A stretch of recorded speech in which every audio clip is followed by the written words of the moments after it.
Quem vai para o céu e por quê? E como a resposta a esta pergunta está relacionada com a salvação da humanidade por Deus?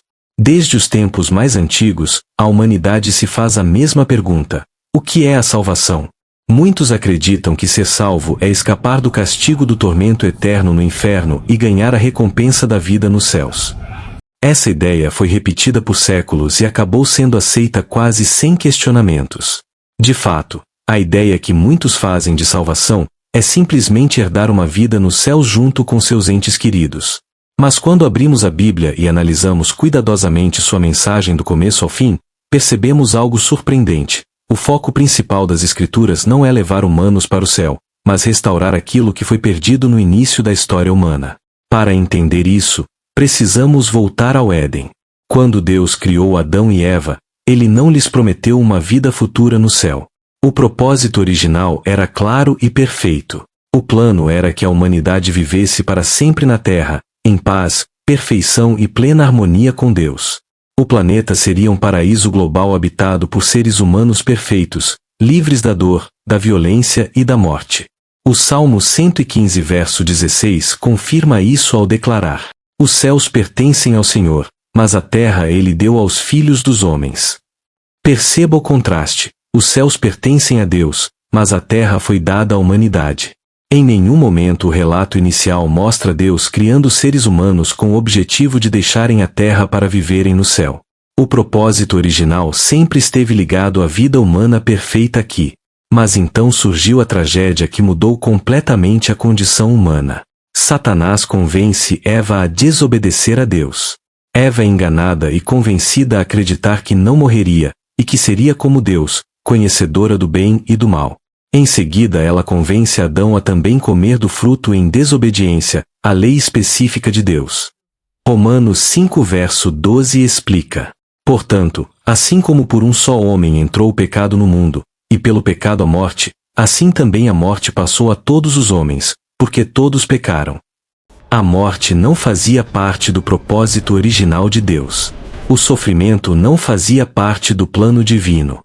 A doença, a dor emocional, o envelhecimento, a violência e a injustiça são consequências do pecado herdado. Desde Adão, toda a humanidade nasceu escrava dessa condição. Essa é a verdadeira questão da salvação. Mas salvação de que? Salvação não tem nada a ver com aceitar Jesus para se livrar de um lugar de tormento eterno. A salvação bíblica é, acima de tudo, libertação do pecado e das consequências dele, principalmente a morte. A humanidade inteira vive sob essa escravidão desde o Éden. Somos limitados pela imperfeição, condenados ao envelhecimento e destinados à morte por causa do pecado herdado.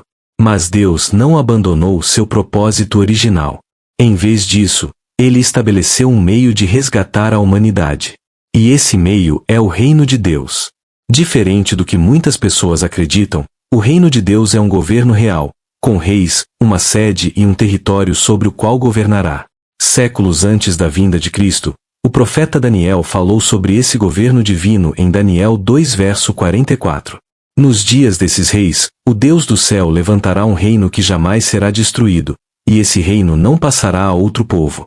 Ele esmagará e porá fim a todos aqueles reinos, mas ele mesmo permanecerá para sempre. Assim, a Bíblia apresenta o reino como um governo real, celestial, estabelecido por Deus para substituir os governos humanos imperfeitos.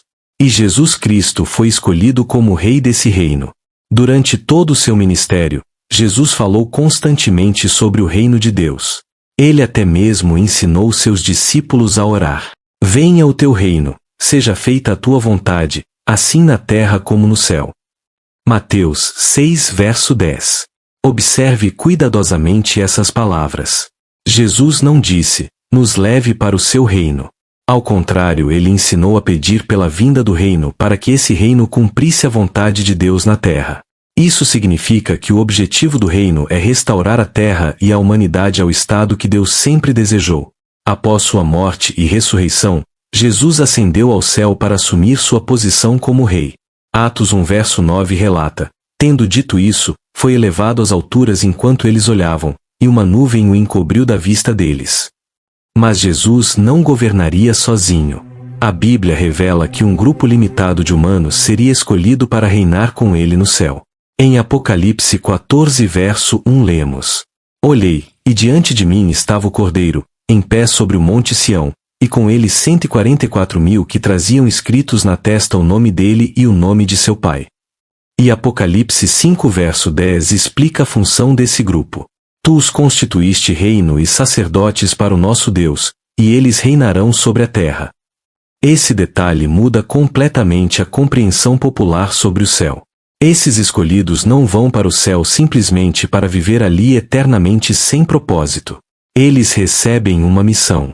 Eles participam do governo celestial de Cristo para administrar a restauração da humanidade. Mas restauração de quê? Daquilo que foi perdido no Éden. O objetivo central do reino de Deus é libertar os seres humanos obedientes do pecado e da morte. É por isso que Jesus entregou sua vida. Em Mateus 20 verso 28, ele declarou: O Filho do Homem não veio para ser servido, mas para servir e dar a sua vida em resgate por muitos. A morte sacrificial de Cristo abriu caminho para que a humanidade pudesse ser libertada da condenação herdada de Adão. É por isso que Jesus é chamado de último Adão. O primeiro Adão trouxe pecado e morte. Cristo veio trazer redenção e vida. Observe então o seguinte: quando Deus criou o primeiro casal humano, seu propósito era que seus descendentes estendessem o paraíso sobre toda a terra ao passo que fossem aumentando em número até a terra estar cheia.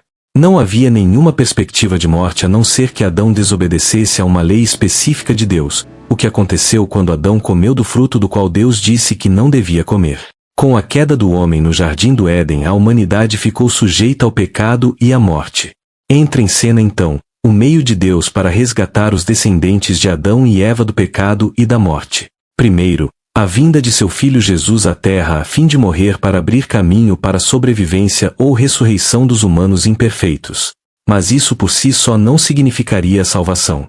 Alguns cristãos, mesmo imperfeitos, são escolhidos por Deus para uma ressurreição como criaturas espirituais a fim de se tornarem reis junto com Cristo por um período de 1000 anos de reinado sobre a terra. Jesus chamou esse grupo de 144.000 cristãos ungidos de pequeno rebanho, mas ele também disse que tinha outras ovelhas em um aprisco diferente. Esses são aqueles que herdam o domínio terrestre do reino, ou seja, são os que viverão para sempre na terra. Mas isto não significa que eles façam parte de organizações religiosas diferentes, pois segundo Jesus eles se compõem de um único rebanho sob um só pastor, que é o próprio Jesus Cristo. Assim sendo, estarem em apriscos diferentes não pode significar outra coisa a não ser a esperança que cada grupo professa, ou seja, a esperança celestial para o pequeno rebanho e a esperança terrestre para as outras ovelhas. Mas foi sobre o pequeno rebanho que Jesus se referiu quando falou aos seus apóstolos. Na casa do meu Pai há muitas moradas. Se não fosse assim, eu lhes teria dito, pois vou embora para preparar um lugar para vocês. Também, depois que eu for embora e lhes preparar um lugar, virei novamente e os levarei comigo, para que, onde eu estiver, vocês também estejam. João capítulo 14 versos 2 e 3. E como sabemos que Jesus estava se referindo ao inteiro pequeno rebanho e não apenas aos seus discípulos daquele tempo? Porque na noite em que Jesus se reuniu com os seus apóstolos antes de sua morte, ele fez com eles um pacto para um reino conforme o Evangelho de Lucas no capítulo 22 verso 29. Conclui-se, portanto, que esse pacto se estenderia a todos os cristãos escolhidos para compor a inteira classe ungida de 144.000 cristãos. Mas com que objetivo o reino de Deus governará a terra? Como citado no início, o objetivo do reino de Deus é conduzir os humanos na terra à perfeição e enfim ao seu direito irrestrito à vida eterna, e com isso consolidar a salvação. Mas antes que essa restauração completa aconteça, a Bíblia fala sobre um tempo de julgamento. Um tempo conhecido como o grande dia da ira de Deus. Esse será o momento em que o sistema humano corrupto chegará ao fim. No entanto, a Bíblia também revela que uma grande multidão de pessoas obedientes será preservada. Em Apocalipse 7 verso 9 e 10 lemos: Depois disso olhei, e diante de mim estava uma grande multidão que ninguém podia contar, de todas as nações, tribos, povos e línguas, em pé diante do trono e diante do Cordeiro vestidos de compridas vestes brancas, e havia folhas de palmeiras nas suas mãos. Clamavam em alta voz: Devemos a salvação ao nosso Deus, que está sentado no trono, e ao Cordeiro. Esses sobreviventes entrarão em uma nova fase da história humana sob o governo do reino de Deus. Começará por fim, o reinado milenar de Cristo. Apocalipse 20 verso 6, fala desse período e dos que governarão com Cristo dizendo, serão sacerdotes de Deus e de Cristo, e reinarão com ele durante 1000 anos. Durante esses 1000 anos, o reino de Deus realizará progressivamente a restauração da humanidade. As consequências do pecado serão removidas. A dor desaparecerá. A doença deixará de existir. A velhice retrocederá e os que forem jovens não envelhecerão. A violência e a injustiça terão fim. Os humanos aprenderão perfeitamente os caminhos de Deus e serão conduzidos gradualmente à perfeição perdida no Éden. O Salmo 37 verso 29 descreve o resultado final desse processo. Os justos possuirão a terra e nela habitarão para sempre. O versículo 10 e 11 do mesmo capítulo também diz, apenas mais um pouco, e os maus deixarão de existir, você olhará para onde estavam, e eles não estarão lá. Mas os mansos possuirão a terra e terão grande alegria na abundância de paz. Nesses salmos, a Bíblia pinta um quadro bastante animador. Pessoas justas e mansas vivendo em paz na terra, porque os maus não existem mais. E em Apocalipse 21 versos 3 e 4, encontramos uma das promessas mais emocionantes de toda a Bíblia. Então ouvi uma voz alta do trono dizer, veja, a tenda de Deus está com a humanidade, ele residirá com eles, e eles serão o seu povo. O próprio Deus estará com eles. Ele enxugará dos seus olhos toda lágrima, e não haverá mais morte, nem haverá mais tristeza, nem choro, nem dor. As coisas anteriores já passaram. Que promessa extraordinária! Durante os 1000 anos de governo do reino de Deus, a morte finalmente deixará de existir. O sofrimento desaparecerá para sempre. A humanidade será completamente libertada da herança do pecado. As profecias bíblicas de restauração começarão a se cumprir. As pessoas construirão lindas e espaçosas casas. Todos terão espaço para plantar suas hortas e suas árvores frutíferas. Veja como essas promessas de Deus são relatadas no livro de Isaías capítulo 65 versos 21 a 23. Eles construirão casas e morarão nelas, plantarão vinhedos e comerão os seus frutos. Não construirão para outro morar, nem plantarão para outros comerem. Pois os dias do meu povo serão como os dias de uma árvore, e meus escolhidos tirarão pleno proveito do trabalho das suas mãos. Não trabalharão arduamente em vão, nem darão à luz filhos que sofrerão calamidade, porque eles e seus filhos são a descendência abençoada por Jeová.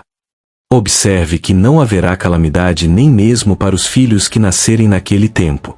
Não nascerão crianças com defeitos físicos, pois como disse o apóstolo João em Apocalipse 21 verso 4, as coisas anteriores já passaram. A profecia de Miqueias também dá garantias de que não haverá nenhum tipo de perturbação naquele tempo. Eles se sentarão cada um debaixo da sua videira e debaixo da sua figueira, sem que ninguém os faça ter medo, porque a boca de Jeová dos exércitos disse isso. Miqueias capítulo 4 verso 4. Até mesmo animais que hoje são predadores não causarão medo, pois a promessa de Deus é essa. O lobo estará junto com o cordeiro, e o leopardo se deitará com o cabrito. O bezerro, o leão e o novilho gordo estarão juntos, e um menino os conduzirá. A vaca e a ursa pastarão juntas, e juntas se deitarão suas crias. O leão comerá palha como o touro. A criança de peito brincará sobre a toca da naja, e a criança desmamada porá a mão sobre o ninho da cobra venenosa. Não se causará dano, nem ruína em todo o meu santo monte, porque a terra certamente ficará cheia do conhecimento de Jeová, assim como as águas cobrem o mar. Isaías capítulo 11 versos do 6 ao 9. Porém a mais emocionante de todas essas promessas de Deus será sem dúvida o retorno de nossos entes queridos através da ressurreição.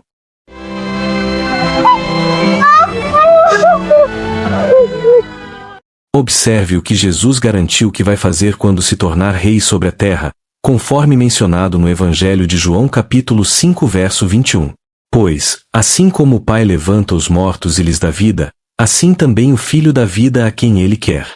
E nos versos 28 e 29 ele reforça: Não fiquem admirados com isso, pois vem a hora em que todos os que estão nos túmulos memoriais ouvirão a voz dele e sairão, os que fizeram coisas boas, para uma ressurreição de vida, e os que praticaram coisas ruins, para uma ressurreição de julgamento. Gradativamente os que forem trazidos de volta à vida se reencontrarão com os membros da grande multidão que foram salvos do grande dia da ira de Deus no Armagedom. E ao final dos 1000 anos, quando a humanidade tiver sido plenamente restaurada à perfeição, a vitória sobre o pecado e sobre a morte estará completa. O propósito original de Deus finalmente terá sido realizado. Os seres humanos perfeitos viverão eternamente na Terra, exatamente como Deus desejou desde o princípio. A humanidade estará salva, e a Terra inteira transformada num paraíso semelhante ao Jardim do Éden. Então, quem vai para o céu e por quê? Segundo a Bíblia, apenas aqueles escolhidos para governar com Cristo em seu reino celestial.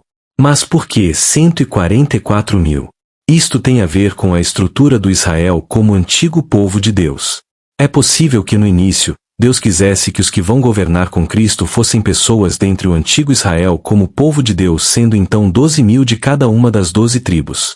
Mas quando o povo rejeitou a Deus por rejeitar seu filho na terra, Deus tirou esse privilégio da nação de Israel e estendeu a pessoas da recém-formada congregação cristã, que era formada inicialmente por membros da nação de Israel, mas que com o tempo passou a incluir também pessoas das nações.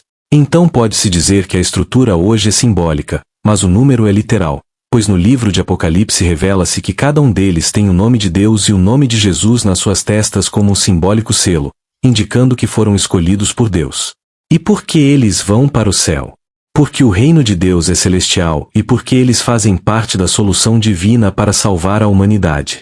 Enquanto isso, a esperança apresentada para a maioria das pessoas obedientes não é abandonar a terra, mas viver para sempre nela, livres do pecado, da dor e da morte. E você? Gostaria de ser salvo para viver no futuro paraíso na terra? Talvez a verdadeira pergunta seja: estou permitindo que o reino de Deus me conduza à libertação do pecado e à vida eterna que ele prometeu desde o princípio?